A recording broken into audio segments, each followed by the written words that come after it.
Vamos dar início à mesa 10, edição de correspondência. Acho que, como vocês já sabem, cada apresentador tem 20 minutos e, ao final das apresentações, abrimos outros 20 minutos para comentários, perguntas. Vamos começar com a Flávia Barreto Corrêa Catita, com o trabalho Mário de Alencar, Edita Machado, o caso de Almada. Boa tarde a todos. Eu quero começar agradecendo a presença de vocês, a presença do professor, a organização da comissão. É sempre uma grande oportunidade poder discutir trabalhos em andamento, conversar, trocar ideias com os colegas, com os professores e com a plateia. Também aproveito para agradecer o CNPq pela bolsa de doutorado, que tem proporcionado condições para que eu desenvolva a minha pesquisa. E, rapidamente, o meu projeto de pesquisa, ele tem por objetivo analisar um poema herói cômico de Machado de Assis, que é intitulado O Almada, a partir da reconstrução do percurso historiográfico, histórico, das suas edições e da sua recepção, procurando entender como esse texto de publicação acidentada e fragmentária se insere no conjunto da obra machadiana. Esse poema ele nunca foi publicado integralmente enquanto Machado estava vivo. Algumas partes, alguns trechos saíram em jornais e no livro Poesias Completas. O grande interesse de Machado por esse poema manifesta-se pelo longo tempo que ele se dedicou a ele. Pela minha pesquisa até agora, foram 22 anos trabalhando nessa obra. Aparentemente, Machado nunca abandonou a ideia de publicá-lo, e esse é um dos poucos manuscritos que deixou para a posteridade sem publicação. Os outros manuscritos são de poemas já publicados, do Memorial de Aires e do Esaú e Jacó.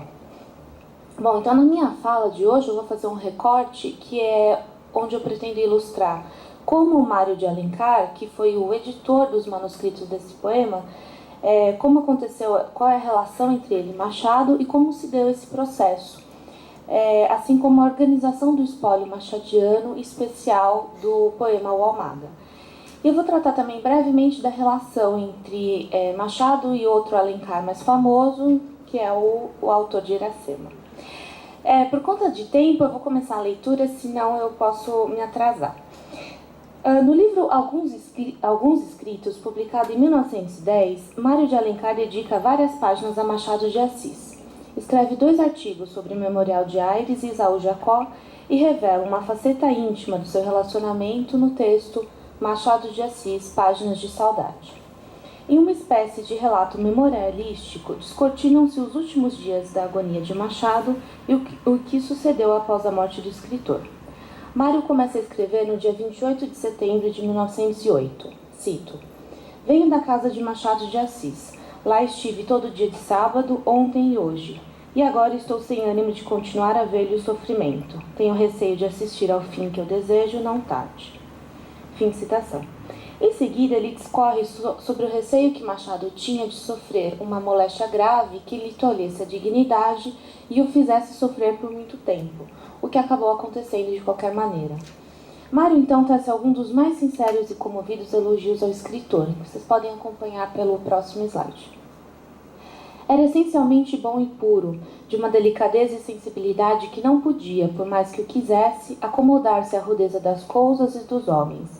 Capaz de ser terno, com abundância de coração, Machado de Assis escondeu no escritor a ternura do homem, e na intimidade do afeto reservava a manifestação do seu sentimento à eloquência do gesto sóbrio. Era por instinto e por estudo um elegante na alma e na inteligência. Ao final do registro desse dia, Mário profetiza o que seria da obra de Machado de Assis. Cito: com o decorrer do tempo, agora que vai acabar a presença corpórea do escritor, crescerá a admiração pela sua obra e ficará para sempre. Fim da citação. A próxima entrada no diário acontece cerca de um mês depois, em 30 de outubro de 1908, Machado já tinha morrido. Nela, vemos a tentativa de Mário em reelaborar o que sentiu com a partida do mestre. No próximo. Tive um grande abalo no coração, e o aspecto daquele querido corpo sem alma entrou-me pelos olhos com uma sensação de uma ruína inesperada. Até hoje não senti ainda nitidamente a morte de Machado de Assis. Junto ao seu cadáver, pousado na sala da academia, durante alguns momentos em que fiquei sozinho velando-o, eu, a cada instante, me voltava como a fixar-lhe o vulto vivo que viesse ao meu encontro. É o próprio Mário que nos conta ainda nesse texto como foi o primeiro encontro com o grande escritor, quando ele era ainda menino e o Machado já era um escritor consagrado, e discorre como Machado de Assis sempre o incentivara a perseverar na seara literária. Após a morte de Carolina, os dois escritores se tornam ainda mais próximos e trocam confidências, palavras amigas, desabafos e até receitas médicas para as moléstias que os cometia. Apesar da considerável diferença de idade, Mário nasceu em 1872, quando Machado já tinha 33 anos. A leitura da correspondência entre os dois nos dá a impressão de que ambos tinham a mesma idade. As queixas sobre as doenças remetem a um diálogo de dois velhos amigos enfermos no leito. Os amigos dividiam ainda o mesmo drama da epilepsia. Além da amizade e da troca de confidências, Mário estava ao lado do amigo nas situações mais cotidianas, dando-lhe apoio físico e emocional, conforme podemos ver no depoimento de João Luso. Mais do que o seu grande amigo e companheiro fidelíssimo, aí ele está se referindo ao Mário de Alencar, o mestre prosador de Isaú e Jacó e Memorial de Aires receava cair na rua, morrer de repente, ao desamparo ou entre gente mais curiosa que comovida. Era então o Mário de Alencar que o levava todas as tardes ao Garnier e lhe dava o braço, quando havia transeuntes demais pelos passeios e o perigo de pisadelas e encontrões. A última carta trocada entre Machado e Magalhães de Azeredo reforça a companhia que o companheiro Mário fazia a Machado. O postscriptum fala-me da carta que recebera do Mário. Ele é ainda o mesmo seu amigo e meu também. É um dos que me tem valido nestes dias de solidão e de velhice. Quando estive doente, e ainda agora o estou, posto que menos, ele foi um dos que me acompanharam com carinho de amigo certo. Aqui me vinha ver a este recanto do Cosme Velho, onde passei tantos anos felizes e onde recebi o grande golpe. Essa relação tão íntima e respeitosa entre os dois escritores rendeu ainda outros frutos. Conforme pretendemos mostrar nessa comunicação, Mário de Alencar foi responsável por organizar grande parte das primeiras edições póstumas de Machado, além de ter investido grande esforço no recenseamento do espólio machadiano e na publicação dos inéditos do escritor.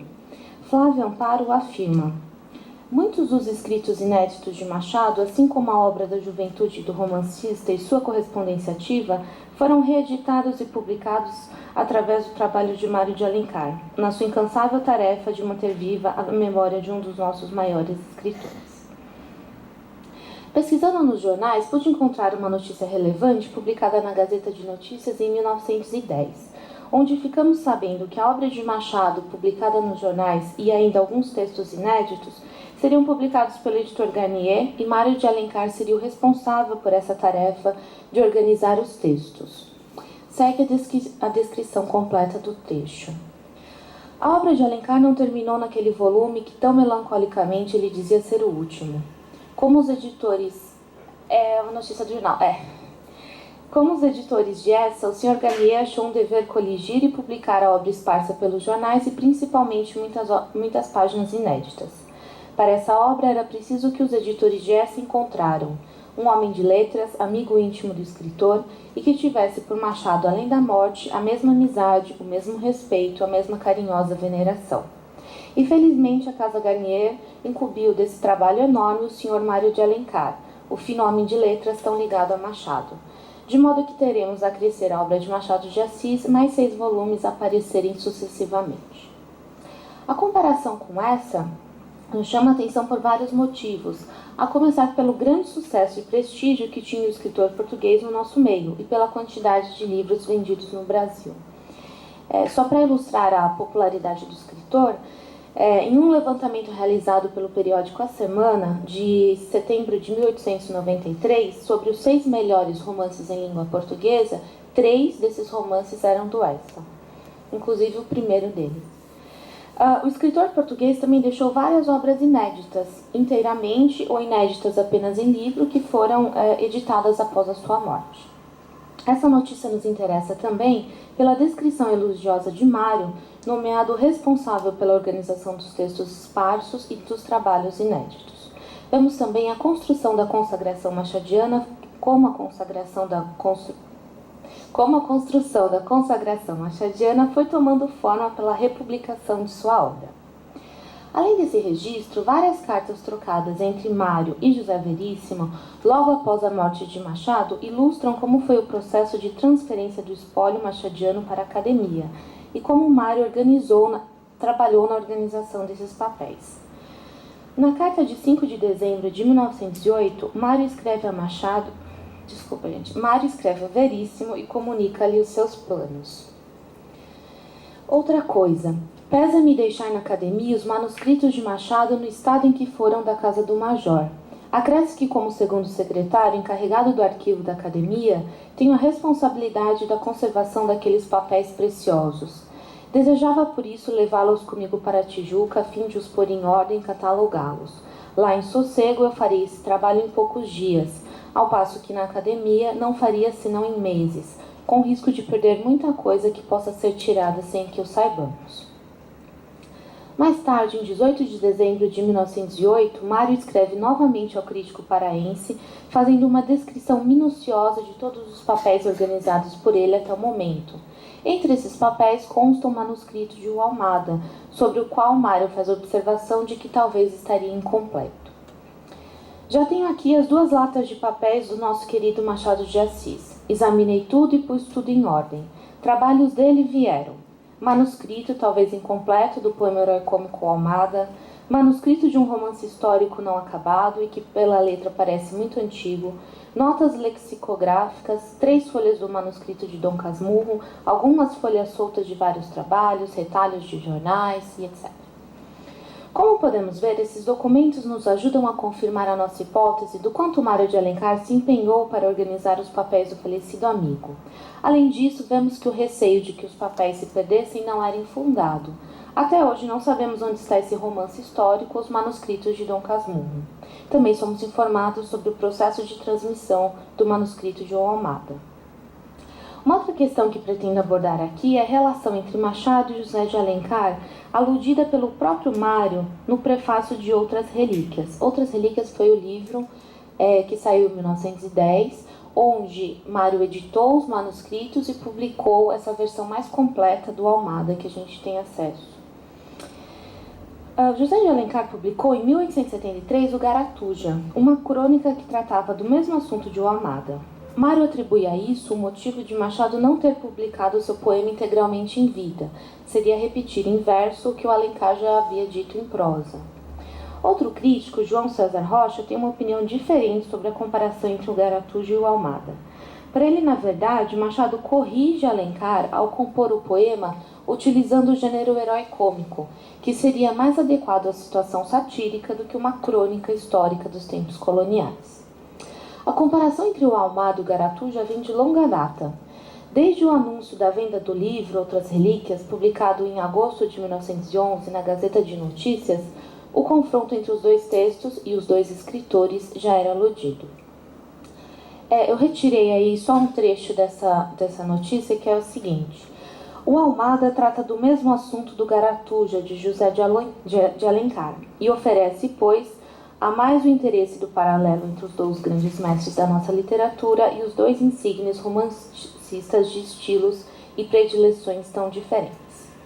Ainda mais antiga é a referência que aparece na própria advertência ao poema, publicada na Revista Brasileira em 1879. O levantamento das variantes desse poema é importante para a documentação de crítica genética, pois oferece ferramentas para uma melhor interpretação e entendimento da obra. Na advertência de 79, como eu já disse, há uma referência explícita à obra O Garatuja, que desaparece na advertência de 1910. Em Outras Relíquias não há uma única menção sobre a obra de Alencar, que aliás teve uma recepção muito mais ampla do que o poema de Machado. Apenas no prefácio ao livro, escrito por Mário, é que essa questão é retomada da seguinte maneira. Em outro prefácio que escreveu para o Fragmento, publicado na Revista Brasileira, há estas palavras que porventura dizem discretamente o motivo da não publicação anterior e integral desse trabalho. Aí o Mário vai citar o trecho da advertência de 79. Tal é o episódio da nossa crônica fluminense que me serviu de assunto a um poema em 8 cantos, escrito há alguns anos e até agora inédito. Sobre esse mesmo episódio escreveu Alencar, um dos seus últimos romances, O Garatuja. Não consta de nenhum documento o motivo da assoada do tabelião Freire. Cabia, portanto, à imaginação inventar o que melhor quadrasse ao plano e à índole da obra. Ao engenho de Alencar não era difícil achar um motivo interessante. Eu dei-lhe o que consta do trecho adiante publicado. Aí as palavras de Mário. A crítica achará nesse poema, mais do que em nenhum outro escrito de Machado de Assis, a revelação das influências literárias que concorreram para formar ou preparar o seu belo e forte espírito. E verificando certas feições de sinceridade juvenil e de humorismo cômico, não repetidos no resto da obra do romancista e poeta, achará também que seria injustificável perpetuar o inédito dessa produção engraçada, curiosa e interessante, por tantos títulos para os admiradores do grande escritor.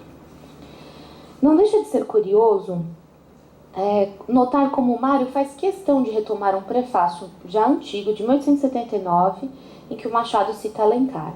É como se essa indicação lembrasse o leitor de que Alencar foi o pioneiro em escrever sobre esse assunto e confere uma certa subordinação de Machado a José de Alencar. Começa-se a delinear uma situação complexa que eu pretendo desenvolver durante a pesquisa.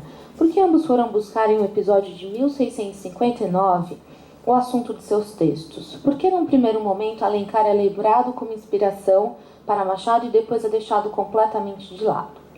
Para a primeira pergunta, Astrogildo Pereira afirma que os dois escritores foram buscar na crônica do século XIX mais o disfarce para tratar da briga entre bispos e maçons que acontecia na época e que resultou na questão religiosa entre os anos 1872 e 75. Alguns críticos oferecem teorias diferentes para as semelhanças e diferenças entre os textos. Raimundo Magalhães Júnior afirma que tanto Almada quanto Garatuja são obras de circunstância, que vieram a lume por conta da questão dos bispos vigentes na época. Como é sabido, Machado e Alencar se encontravam na livraria Garnier junto com os outros escritores e conversavam por horas sobre os mais diversos assuntos, entre eles os literários. O argumento de Magalhães Júnior é que os dois escritores já haviam conversado sobre esse assunto e tivessem trocado ideia para essa publicação. Para o crítico, a publicação do Garatuja teria sido uma surpresa para Machado, que já estava trabalhando no texto, e que, desanimado, teria parado a composição da obra. Ainda segundo Magalhães, os manuscritos da Academia Brasileira de Letras estariam incompletos não porque se perderam algumas páginas, mas sim porque Machado não os terminou. E não os terminou porque não queria, de certa forma, competir com a obra de José de Alencar. Para o crítico, essa é, cito, a única explicação cabível para a interrupção dessa obra de Machado de Assis, homem que era uma prodigiosa máquina de trabalho e nada deixava inconcluso. Fim de citação. No entanto, ficamos com alguns questionamentos reminiscentes, entre eles, qual seria a explicação para que Machado incluísse trechos do Almada no seu livro Poesias Completas de 1901? Essa foi uma obra de maturidade, uma síntese de sua produção poética, e sem dúvida o poema não foi incluído apenas para preencher espaço e cumprir obrigações, como sugere Magalhães no caso dos trechos que saíram em jornais. Se Machado não finalizou o poema, por que teria escrito na última página do manuscrito a inscrição "Fim do poema"? Essas são algumas razões porque cremos que o Almada tem uma importância muito maior do que meramente circunstancial. Machado perseguiu a composição desse poema por muitos anos e publicou trechos dele no livro que seria a efetivação de sua obra poética. Além disso, ele guardou um manuscrito que reflete um texto ainda em processo de criação, uma ideia que não parece abandonada, mas transformada em algo que podemos imaginar como migrando para sua prosa. Mário Casasanta, no elogioso prefácio de 1955 ao livro Alfarrábios de José de Alencar, onde o Garatuja foi publicado, traça um comparativo muito interessante entre as duas obras. Para o crítico, Garatuja é superior ao poema de Machado principalmente por não ter se apegado a modelos. Alencar teria se sobressaído também por ser um escritor mais maduro e experiente. Os dois escritores foram buscar, e deixam isso claro na introdução aos textos, nos Anais do Rio de Janeiro, de Baltazar da Silva Lisboa, a inspiração para o enredo e alguns personagens. Alencar sairia na vantagem novamente por ter criado a figura de Garatuja, o que lhe dava mais liberdade de ação. Enquanto Machado, por utilizar as próprias figuras da crônica, deve ter se visto em talas para respeitar a verdade histórica. Essa é uma citação do Casa Santa. Outra diferença substancial é que Machado utiliza figuras mitológicas como a ira, a gula e a preguiça e faz referências a várias obras clássicas, passando pela Ilíada, Isope, Lutran e até Camões, enquanto Alencar não segue modelo algum. Nas palavras de Casa Santa, podendo, ao contrário, servir de modelo. Então, para finalizar, esse embate silencioso entre Machado e Alencar pode nos dar mostras de como Machado procurou se diferenciar da prosa alencariana, tentando ao mesmo tempo encontrar uma voz própria e um estilo que fosse seu.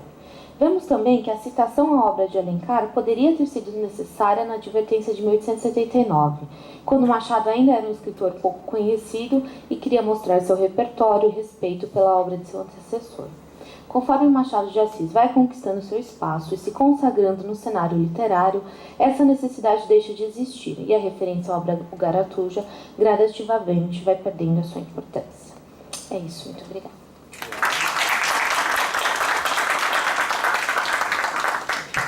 Eu passo agora a palavra a Camila Russo de Almeida Spagnoli, com o trabalho Godofredo Rangel e a Revista do Brasil, Redescobrindo o Escritor e Sua Obra. Obrigada. Primeiramente, boa tarde. Gostaria de agradecer a todos pela presença aqui hoje, nesta sexta-feira. Agradecer à comissão, que sempre com tanto carinho preparando esse evento para a gente, a oportunidade de estar aqui hoje. E agradecer ao professor Ricardo pela oportunidade também de estar com a gente hoje nessa mesa. E antes de começar, eu gostaria de contar um pouquinho o percurso de como que eu cheguei ao Godofredo Rangel, esse nome aí que causa algum certo estranhamento. A maioria das pessoas acabam não conhecendo o Rangel, então eu queria contar um pouquinho do caminho de como eu cheguei a esse escritor.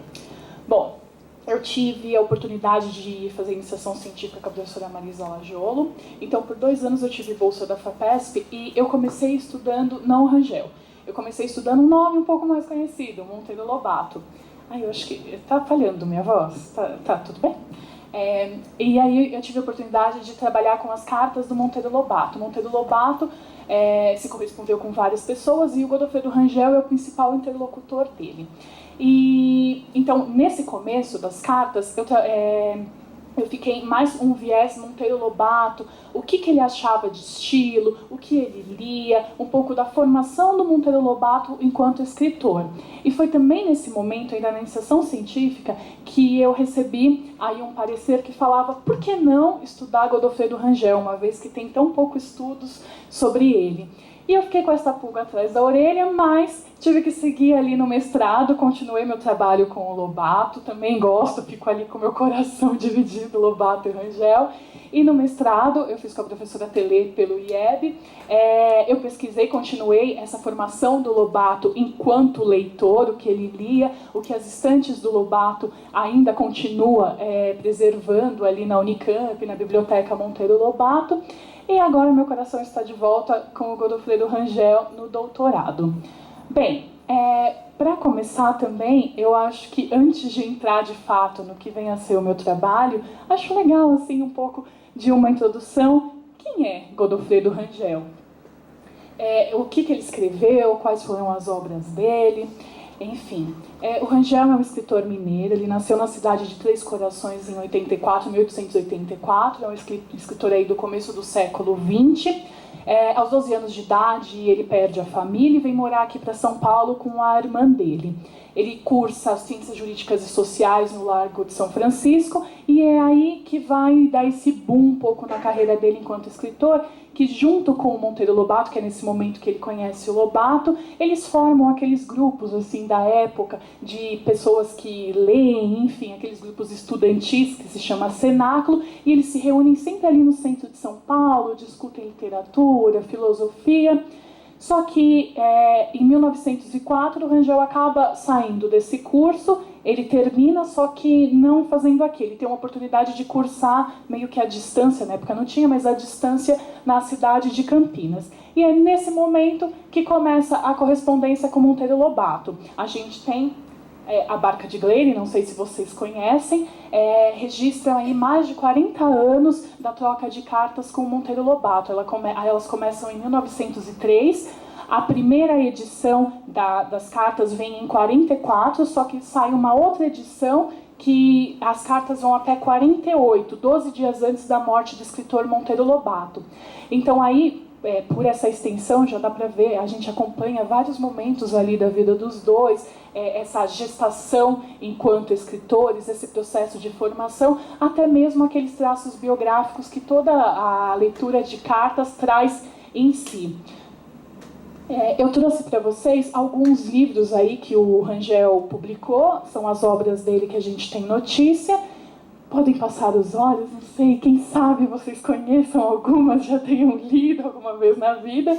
O Rangel, ele tem romance, ele tem livros de conto. O primeiro ali, Estudo Prático de Português, é uma gramaticazinha. E ali à direita, a Banda de Música do Onça, História do Tempo do Onça, Passeio à Casa do Papai Noel. E também se aventura ali no campo como Lobato, a literatura infantil. O Rangel também ele publicou bastante em periódicos da época, aí também está um levantamento de alguns que ele publicou. E eu me detenho, agora vamos lá de fato, a minha pesquisa do doutorado, as publicações do Rangel na Revista do Brasil. Bem, essas publicações começam em 1917. Ele publica um ensaio, Estilo de Fialho, e a partir daí ele publica no começo em vários números assim seguidos, depois fica mais esporádica a participação dele, que vai até 1924.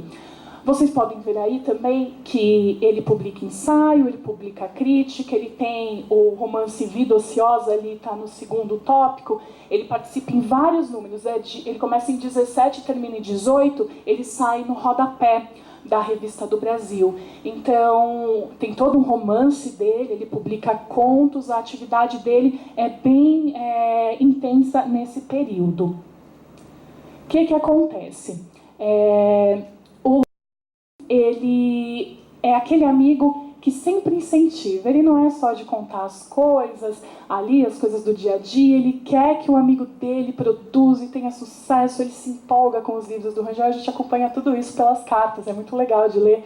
Às vezes ele até dá os puxões de orelha, que ele não se conforma, como o Rangel não publica o texto que está tão bom, fica ali só os manuscritos, como a gente acompanha pelas cartas, parece que ambos, né? Esqueci de falar um detalhe muito importante, é muito triste também. A gente só tem as cartas do Monteiro Lobato para o Rangel, a gente não tem esse outro lado da barca, que seria do Rangel para o Lobato.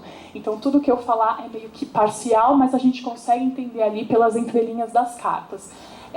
Então eles comentam leituras, um troca manuscrito com o outro, impressões sobre a criação, que a gente pode até falar as cartas enquanto canteiro de obras, que a gente pode acompanhar em vários momentos, críticas ali um do outro com o texto, troca isso, faz aquilo, a própria gestação do ato de criar, que é legal, não é só o escritor, nossa, uau, Monteiro Lobato pronto, Rangel pronto, não, é o escritor em processo também.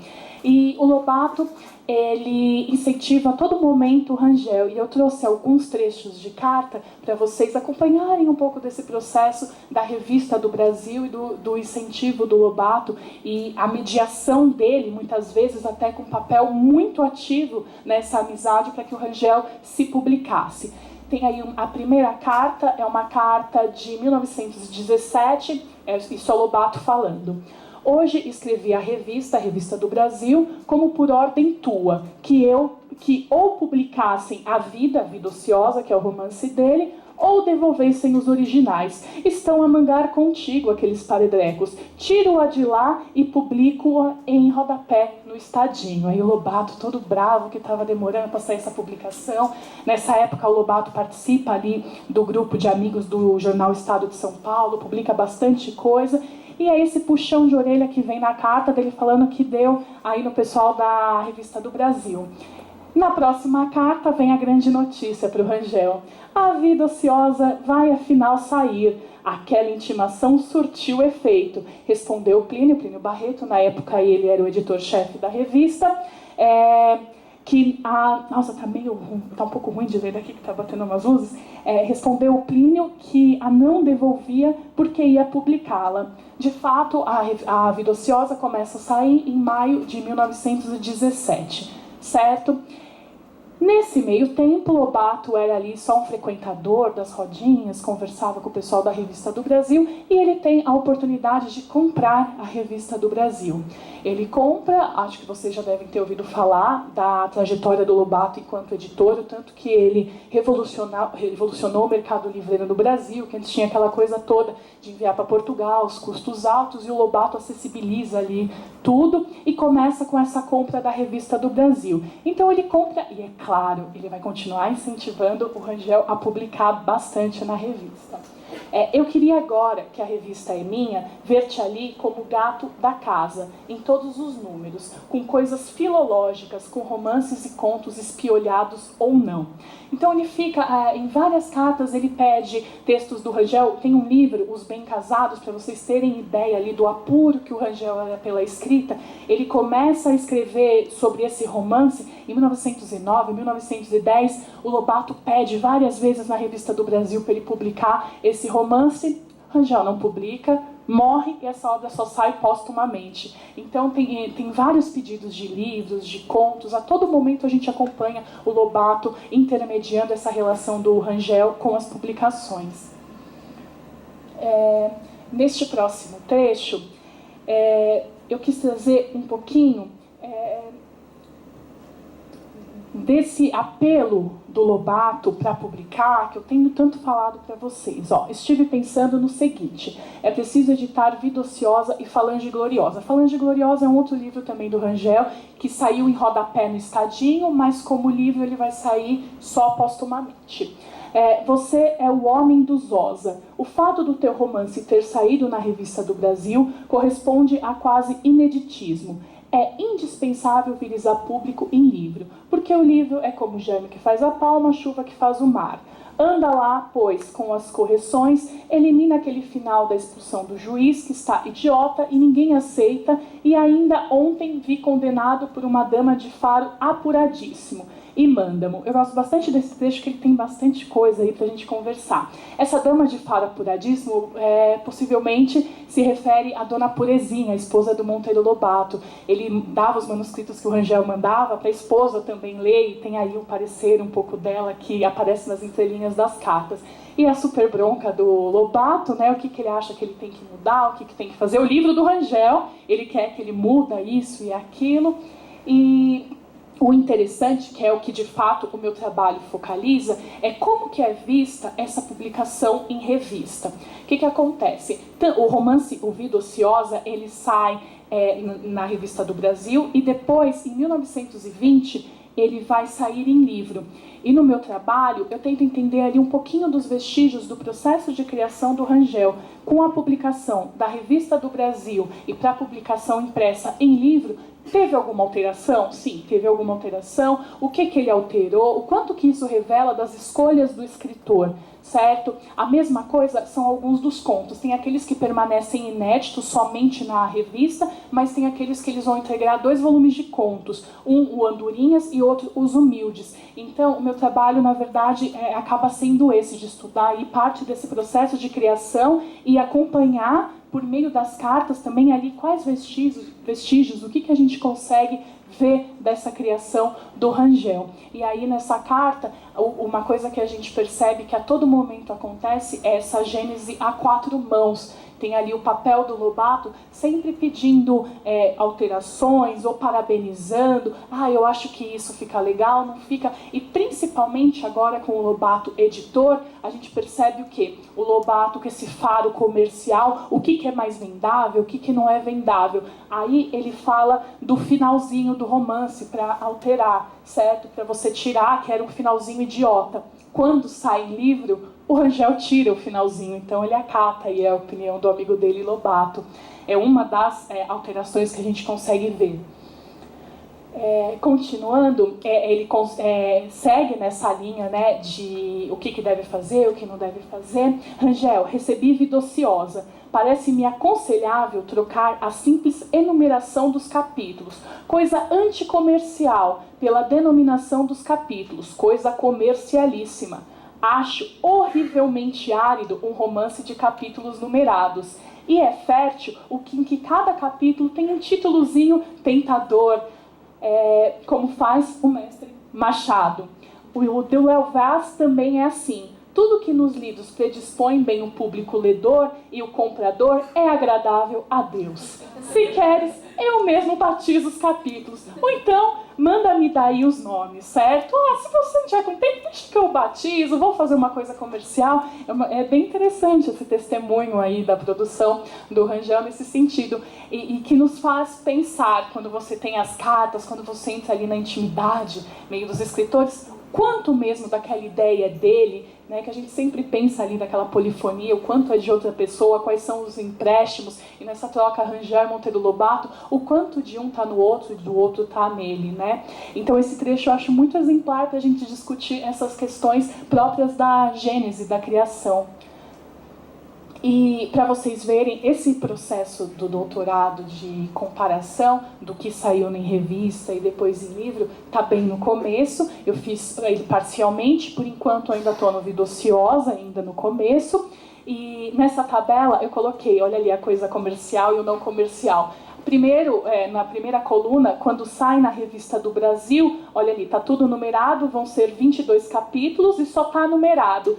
E a gente tem ali, já publicado em livro, em 1920, os títulozinhos tentadores. Vocês ficaram tentados agora a ler Vida Ociosa por conta desses títulos. E o finalzinho ali, o capítulo 22, que de fato não aparece na edição em livro. O Lobato fazia muito isso também. Ele publicava em revista e vinha a crítica, se fosse positiva ele mantinha, se não fosse positiva ele alterava. E o curioso ainda do Lobato é que tem livros dele que tem várias versões. Mesmo quando saía já o livro, você vai pegar a segunda edição, está modificado. E ele gostava muito de mexer na obra. Era uma espécie de obra inacabada. O que a gente pode ver também aí que ele tenta fazer o Rangel seguir um pouco desses passos dele. Aqui também, desse trabalho de comparação, está destacado em cores coloridas. Ali na coluna que tem, acho que tá à esquerda, isso, à esquerda que está em rosa, é o trecho, a alteração está no final, ele sai assim na Revista do Brasil. Vou ler para vocês. Senhor doutor, nós temos contas velhas a ajustar. Faz alguns anos que o senhor nos dá o prazer de frequentar o nosso rancho. Eu estou lendo assim porque eu não consigo muito com a luz. Lá o recebemos não como hóspede, e sim como filho. No entanto, o senhor, e aqui... Obrigada. Brandiu o indicador... Eu vou tentar ler nas minhas coisas. Desculpa, gente. Só um segundo. Pronto, bem mais fácil. Senhor doutor, nós temos contas velhas que ajustar. Faz alguns anos que o senhor nos dá o prazer de frequentar o nosso rancho. Lá o recebemos não como hóspede, e assim como filho. No entanto, o senhor, e aqui brandiu o indicador ameaçadoramente, de cada vez que nos visita deixa um pacotinho de pratas. Até aí está em comum. O que muda? Como se lhe cobrássemos o nosso feijão. Nunca nos recusamos a recebê-las, para pô-lo mais à vontade. Secretamente, porém, conspiramos uma vingança. Isto há meses, há anos, esperando que a não levasse a mal. Quando sai em livro, o Rangel faz a alteração desse trecho que está em rosa, que fica da seguinte forma. E a vingança foi esta. Notamos que os seus dedos andavam muito limpos, faltava-lhes qualquer coisa. Se tivéssemos recursos, far-lhe-íamos um belo presente. Não sendo possível, então, eu disse à prima. E segue. O que acontece? Que é bem curioso desse trecho. Sai em revista aquilo que está em rosa. Quando sai em livro, sai o que está amarelo. Só que o Rangel não gosta da alteração que ele fez. Quando sai a segunda edição, ele volta para a versão que estava na Revista do Brasil. Então, nem sempre as alterações estão aí, talvez, para melhores. O que a gente consegue perceber? Às vezes ele troca um trecho todo, às vezes é uma palavra, como a gente viu, é um capítulo. Então, há vários tipos de alterações que a gente pode ver ali o processo um pouco criativo do escritor, certo? E, para terminar, eu disse que a gente não tem as cartas do Rangel na Barca de Gleire. Só que o que acontece? Em 1984 foi o centenário de nascimento do escritor. E aí o Suplemento Literário de Minas Gerais, organizado pelo Márcio Sampaio, que é genro do Lobato, disponibilizou aí algumas cartas do Rangel. Não é muita coisa, gente, é uma média de 20 cartas, mas já permite ali a gente escutar um pouquinho a voz do Rangel e ficar na torcida, de fato, se tem, se não tem mais carta. A professora Marisa Lajogo falou que já tentou entrar em negociação com eles várias vezes. A família, ora fala que não quer publicar, ora fala que esse próprio Márcio Sampaio já está fazendo a organização desse material. Em algumas cartas a gente vê ali o biógrafo Enéas Atanásio falando que o Rangel queria que queimasse os papéis, mas dizem que essas cartas estão guardadas e está numa pasta. Quem sabe onde a gente veja isso. E para terminar, é um trechinho do Rangel para vocês verem a insistência dele em não se publicar, essa timidez literária dele nessa carta que ele envia para o Lobato. Quanto ao meu livro... deixa eu ler daqui, mais fácil. Quanto ao meu livro, segura breve, o vida ociosa, para que o edites em volume, se ainda te mantiveres na mesma atrevida intenção. Vais talvez arriscar dinheiro impropriadamente, e o que é pior, dinheiro da sociedade que organizaste. Por isso, quando eu te mandar os originais, pensa bem antes, para que evites malogro daquela natureza para ti e remorsos para mim. Certo? Bem, tentei dar conta um pouquinho, muita coisa para falar desse Rangel, como o professor Marcos, o orientador, fala, dessa floresta que é o Rangel, certo? E deixo para vocês no finalzinho o meu e-mail, se alguém tiver algum material, uma carta, um livro perdido do Rangel, ou qualquer dúvida também, pode mandar e-mail para mim. Muito obrigada.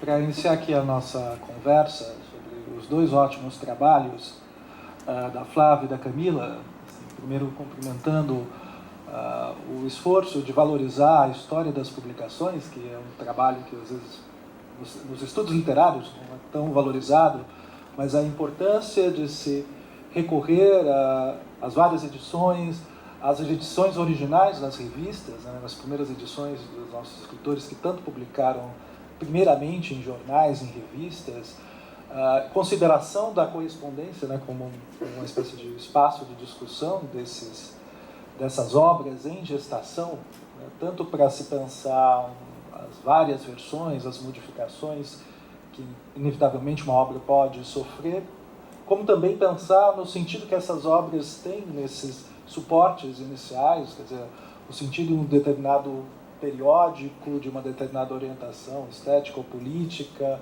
ou de uma revista tão importante, né, como a revista brasileira. Então, acho que esse é o primeiro mérito, né, desse esforço de pesquisa e de levantamento mesmo, e também pensar nos dois desafios, né, que cada uma tem. No caso, acho que da Flávia, levar em consideração uma obra de Machado de Assis pouco conhecida ainda, apesar que muitos críticos já tenham feito algumas observações. O Almada parece uma espécie de um corpo estranho quando a gente pensa no Machado de Assis, e talvez o seu desafio é tentar situar essa obra para esse escritor tão estudado já. Quer dizer, essa acho que já é uma contribuição inicial. E no caso da Camila, o desafio é oposto, né? Quer dizer, um escritor muito pouco estudado, quando se lembra dele é a função de um outro escritor, do diálogo que ele estabeleceu com o Monteiro Lobato. Acho que o Godofredo Rangel fica realmente à sombra, né, do Lobato por causa dessa correspondência, e a dificuldade é situá-lo, né? Quer dizer, qual a sua importância, né, nesse momento literário.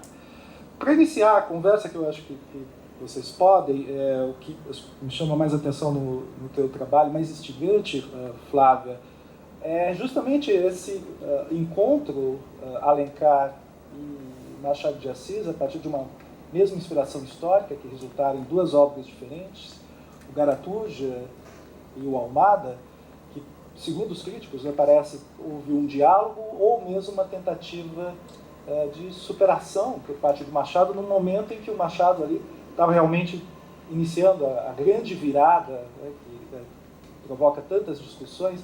Queria saber mais qual é o seu posicionamento, quer dizer, se realmente houve ali um diálogo maior ou apenas uma inspiração comum, né, porque o Machado e Alencar pensamos mais como as diferenças, os opostos, e aí eu acho que é uma proximidade muito grande de interesses, né, um diálogo, parece que o seu trabalho quer indicar um diálogo próximo. Já aproveitando também no caso da Flávia, o Godofredo Rangel, acho que está num período complexo assim, da literatura brasileira, o começo do século XX, que parece que, acho que ele está muito ainda preso aos modelos do realismo, do naturalismo do século XIX, e acompanha ali junto com o Monteiro Lobato o início do modernismo. Eu queria saber um pouco, se você pudesse falar um pouco como você vê essa posição entre dois tempos ali do Godofredo Rangel, e se isso implicou um pouco né, num certo esquecimento, se você acha que pensa assim que ele foi esquecido frente ao Lobato, por exemplo, ou outros autores do período. Bom, obrigada, professor, pelas considerações. Eu acho que realmente esse é um grande desafio, entender como essa obra se encaixa, né, na obra de Machado de Assis. E quanto ao diálogo com Alencar, a gente sabe como Machado admirava o Alencar, né, e respeitava, e tinha toda aquela admiração mesmo por todo o trabalho dele. Mas acredito que em certo momento essa ruptura é necessária para ele até poder se firmar, né, enquanto escritor tem a sua própria voz, o seu próprio estilo. Então acredito que inicialmente pode até ter sido realmente por conta da questão dos bispos, que os dois tenham trocado ideias e ele ter se inspirado em Alencar.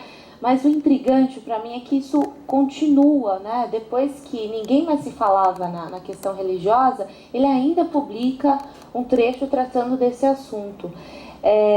E aí, para mim, o que eu estou vendo é que esse texto tem implicações que vão aparecer depois lá na prosa.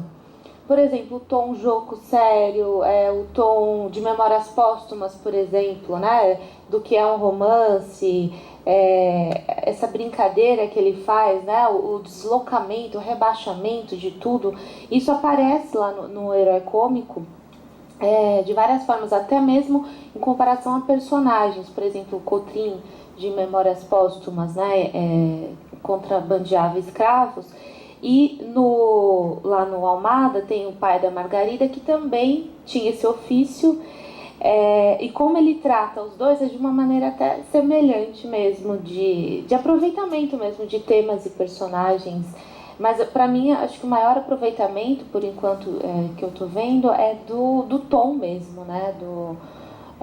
Do cômico e do sério misturado, que está no próprio surgimento do romance, né? Se a gente for pensar. Então, esse texto ainda traz muito incômodo, né, à primeira vista. Também convido vocês a conhecerem, a lerem, igual a Camila falou. Machado é um escritor conhecido, mas esse texto praticamente... Eu mesmo nunca tinha ouvido falar, já no mestrado que eu fui conhecer esse texto. Então, realmente, é um desafio aí, mas justamente por ser tão incômodo, acho que deve ser, sim, deve ser pesquisado, deve ter alguma chave que possa nos ajudar a entender um pouco melhor a obra dele.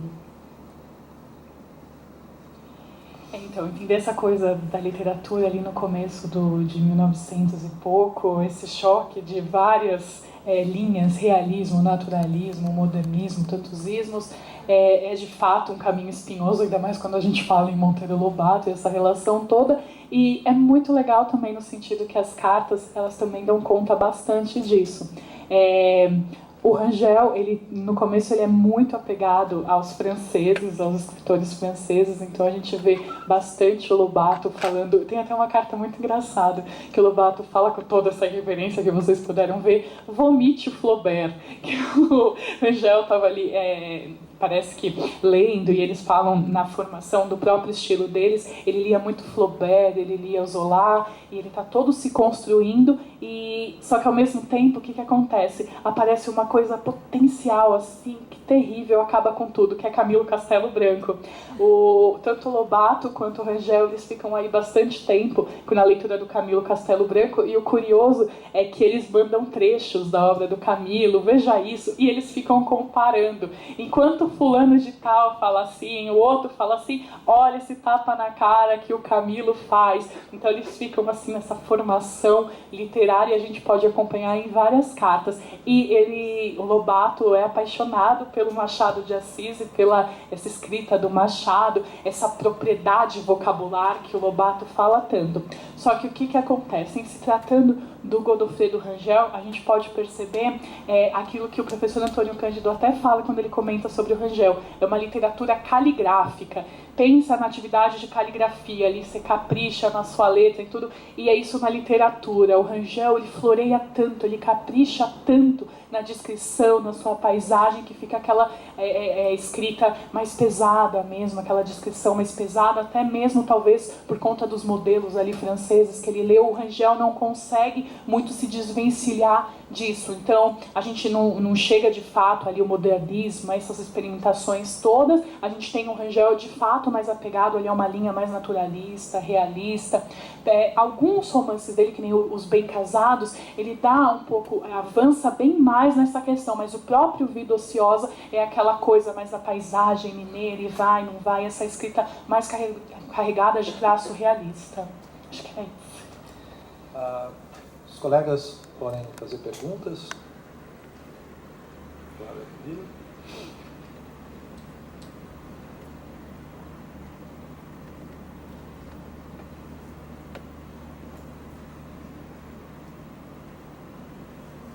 Se ainda não surge uma pergunta, eu faço mais uma para Flávia.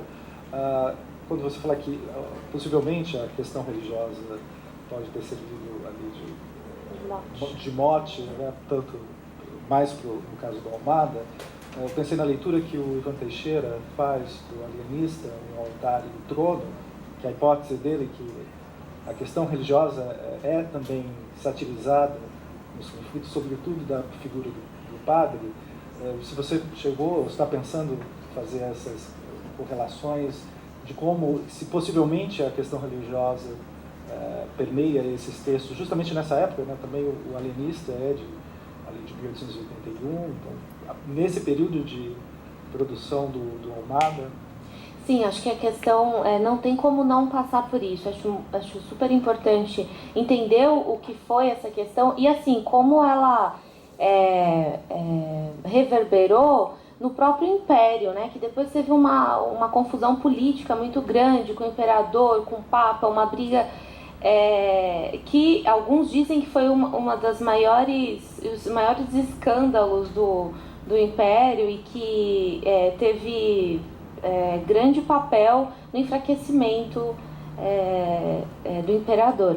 Então essa questão é muito importante de ser entendida mesmo. A referência que você passou do Ivan Teixeira é super importante. Tem essa questão, sim, ela é muito importante, mas eu acredito que também sabe aquela história do Brasil que avança um passo para frente e dois para trás? Me parece que também isso está sendo tratado. Ou seja, um assunto antigo, ultrapassado, que já foi, mas que se repete. Então, por exemplo, nos jornais mesmo, da época de 1900, por exemplo, você encontra padres, comparações com o Aesop.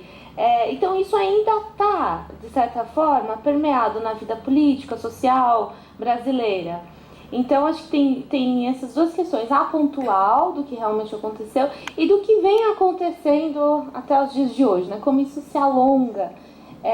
Então eu acho interessante notar isso, né? Porque é um episódio, teoricamente ultrapassado, voltaria a se repetir, porque as coisas não são ultrapassadas aqui no Brasil. A gente continua, infelizmente, esbarrando nas mesmas questões sempre. Então, acho que isso também é uma coisa que me chama a atenção um pouco. Alguém gostaria de pergunta? Bom, então podemos encerrar a sessão. Muito obrigado.